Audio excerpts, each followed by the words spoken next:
بسم اللہ الرحمن الرحیم۔ السلام علیکم ورحمۃ اللہ وبرکاتہ۔ معزز سامعین و ناظرین، فرعون کی ہلاکت کے بعد بنی اسرائیل اس کے پنجے سے آزاد ہو کر سب ایمان لے آئے، اور حضرت موسیٰ علیہ السلام کو اللہ تبارک و تعالیٰ کا یہ حکم ہوا کہ وہ 40 راتوں کا کوہ طور پر اعتکاف کریں۔ اس کے بعد انہیں کتاب تورات دی جائے گی۔ چنانچہ حضرت موسیٰ علیہ السلام کوہ طور پر چلے گئے اور بنی اسرائیل کو اپنے بھائی حضرت ہارون علیہ السلام کے سپرد کر دیا۔ آپ 40 دن تک دن بھر روزہ دار رہ کر ساری رات عبادت میں مشغول رہتے۔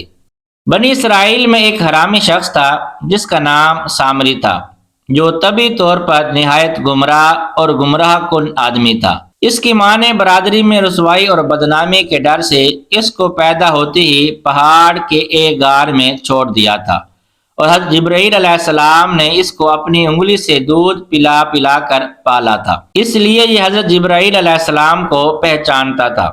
اس کا پورا نام موسیٰ سامری ہے، اور حضرت موسیٰ علیہ السلام کا نام بھی موسیٰ ہے۔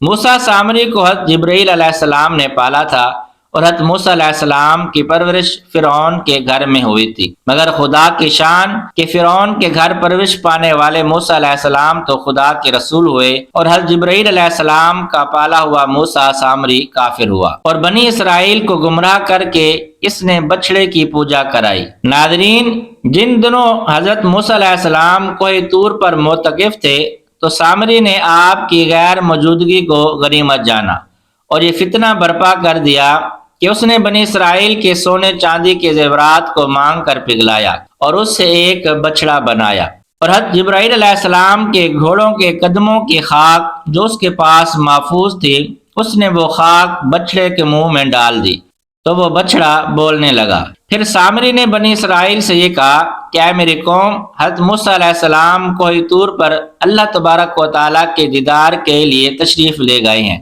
حالانکہ تمہارا خدا تو یہی بچڑا ہے، لہٰذا تم لوگ اسی کی عبادت کرو۔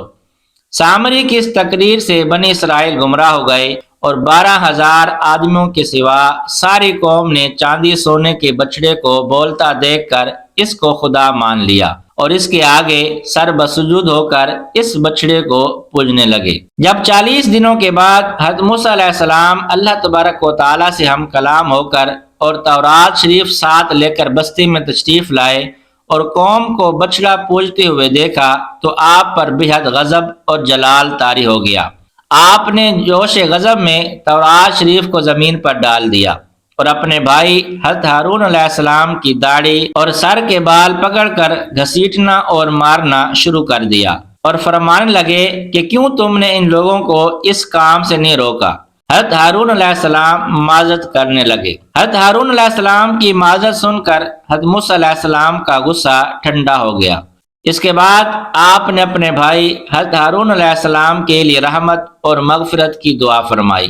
پھر آپ نے اس بچڑے کو توڑ پھوڑ کر اور جلا کر اس کو ریزہ ریزہ کر کے دریا میں بہا دیا۔ قرآن کریم میں اس واقعے کو کچھ یوں بیان فرمایا گیا ہے، اور موسیٰ کے بعد اس کی قوم اپنے زیوروں سے ایک بچڑا بنا بیٹھی، بے جان کا دھڑ گائے کی طرح آواز کرتا۔